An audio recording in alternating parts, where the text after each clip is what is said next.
हाय नमस्कार साथियों। आज की वीडियो में हम समझेंगे कि डेटा को सिंक कैसे करना है। सिंक का मतलब डेटा डाउनलोड कैसे करना है और डेटा अपलोड कैसे करना है।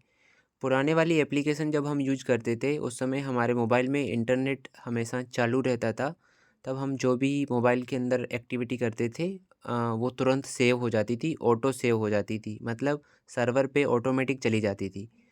अब जो हम एप्लीकेशन यूज करेंगे उसमें जो भी गतिविधि करेंगे उसके बाद हमें वो डेटा सर्वर पर भेजना होगा, अपलोड करना होगा।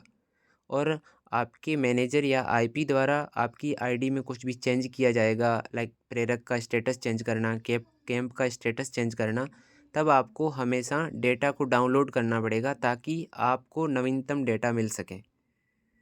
उसके लिए क्या करना होगा, ये जो हमारा एप्लीकेशन है आपको दिखाई दे रहा है, इस पे हम ओके करेंगे, मतलब लॉगिन करेंगे। ये आपको दिखाई दे रहा है लॉगिन पेज, इस पे क्लिक करेंगे। यहाँ पे अपनी उपयोगकर्ता आईडी, मतलब जो आपको आईडी मिली है, और यहाँ पे अपना पासवर्ड लगाएंगे और लॉगिन पेज पे क्लिक करेंगे। ये अभी आईडी पासवर्ड लगाने के बाद आईडी ओपन हो गई है। लेकिन इसमें अभी जैसे मैं क्लिक करूँगा शिक्षार्थी के ऊपर तो मैं आज शिक्षार्थी नहीं दिख रहे हैं, कैंप भी मुझे नहीं दिख रहा है। तो इसमें अभी क्या करना पड़ेगा, हमें सर्वर से डेटा लेना पड़ेगा। उसके लिए क्या करना पड़ेगा, नीचे जो एक ऑप्शन आ रहा है सिंक का, इस पे हमें क्लिक करेंगे। इस पर क्लिक करने के बाद दो ऑप्शन आ रहा है, एक तो आ रहा है डेटा अपलोड करें और दूसरा आ रहा है डेटा को डाउनलोड करें।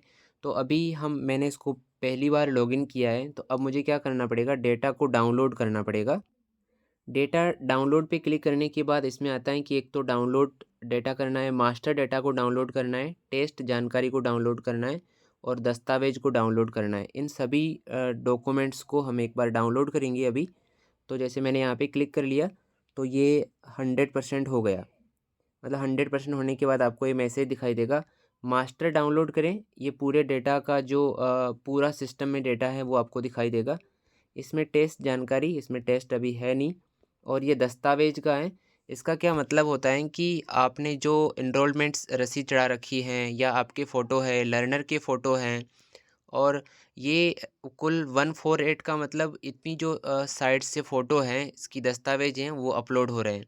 ये हमें ध्यान रखना है कि 148 हैं तो मतलब 148 पूरा होना चाहिए। अगर आपने बीच में इसको बैक कर दिया या छोड़ दिया तो हो सकता है कुछ गांव की डिटेल आपको वहाँ नहीं दिखेगी, किसी लर्नर का फ़ोटो नहीं दिखेगा, किसी लर्नर की स्लिप नहीं दिखेगी। तो हमें ये 100% पूरा करना है। ये 100% होने के बाद दिखा रहा है कि आपकी 148 जो फाइल थी वो कंप्लीट हो गई है और इसमें फ़ेल कुछ भी नहीं हो रहा है। अब मैं सिंपली इसको ओके कर दूंगा। मतलब हमने जितना भी पहली बार आईडी लॉगिन करने पर जो डेटा था वो मैंने पूरा ले लिया है। मतलब मेरे मोबाइल के अंदर वो डेटा सब आ गया है। अब मैं इस पे काम शुरू कर सकता हूँ। ये होने के बाद जैसे मैं होम पे क्लिक करूँगा तो यहाँ पे मुझे फ़ोटो दिख रहा है, यहाँ पे नाम भी दिख रहा है।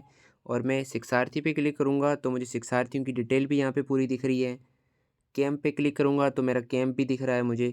मतलब जो पूरी जानकारी थी वो मैंने सिस्टम में ले ली है। अब मैं इसमें अगर कुछ भी चेंज करता हूँ तो मुझे चेंज करने के बाद वापस होम पे आना पड़ेगा और वापस सिंक पे क्लिक करना पड़ेगा। और फिर इस जो डेटा अपलोड का ऑप्शन आपको दिखाई दे रहा है ये वाला, कोई भी जानकारी मैंने चेंज कर ली, मैंने कैंप चला लिया या मैंने लर्नर का एनरोलमेंट स्लिप इसमें ऐड कर दी या लर्नर का कुछ एड्रेस चेंज कर दिया, तब मुझे काम पूरा होने के बाद डेटा अपलोड पर क्लिक करना पड़ेगा। तो हम अभी यहाँ पे क्लिक करके देखते हैं एक बार। इससे मैंने क्लिक कर लिया तो ये लिखा डेटा सफलतापूर्वक अपलोड किया गया। मतलब मैंने अभी मोबाइल के अंदर किसी लर्नर की डिटेल चेंज की थी तो मेरा डेटा जो था सर्वर पे चला गया। अब मैं अगर दोबारा इस पर क्लिक करता हूँ तो इसमें लिखा रहा है कि अपलोड का कोई रिकॉर्ड पेंडिंग नहीं है। इसका मतलब ये हुआ अभी मेरे पास सर्वर में भेजने के लिए, डेटा भेजने के लिए कोई रिकॉर्ड नहीं है।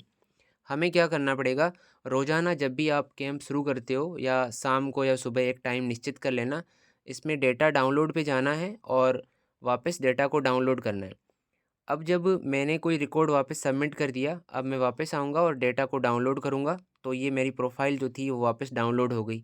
मतलब सर्वर में डेटा गया और सर्वर से वापस मैंने मेरे मोबाइल में ले लिया। अब मैं इसमें नया डेटा, मतलब रोज़ाना अपडेटेड डाटा लेने के लिए आपको रोज़ाना डाउनलोड करना पड़ेगा और कैंप समाप्त करने के बाद रोज़ाना आपको वापस डाटा को अपलोड करना पड़ेगा।